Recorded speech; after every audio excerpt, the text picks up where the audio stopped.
10 ఏళ్ల పాటు దంపతులిద్దరూ అన్ని రకాలుగా దూరంగా ఉండి కమ్యూనికేషన్ కూడా లేకుండా ఉన్నట్టయితే లీగల్గా వాళ్ళకి డివోర్స్ వచ్చేసినట్టే అని, అది ఎంతవరకు నిజమని? వచ్చేసినట్టే కాదు, ఇందాక మనం చెప్పుకున్న desertion it is just a ground. ఇప్పుడు క్రూయల్టీ కానివ్వండి, లేదా ఇప్పుడు మనకేంటంటే సెక్షన్ 13 హిందూ మ్యారేజ్ యాక్ట్లోని సెక్షన్ 13 అన్నది డైవర్స్ యొక్క గ్రౌండ్స్ని చాలా విశదీకరించి చెప్పింది.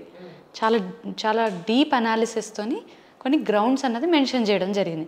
ఒకటేంటి, క్రూయల్టీ, లేదా ఒక వ్యక్తి రెనౌన్స్ చేశాడు ప్రపంచాన్ని, అంటే సన్యాసం తీసేసుకో, ఇంపార్టెన్సీ. సో ఇట్లాంటి సర్టన్ ఆస్పెక్ట్స్ అన్నీ కూడా గ్రౌండ్స్ చెప్పడం. అందులో one of the ground is ఈ 13(1)(b). రైట్.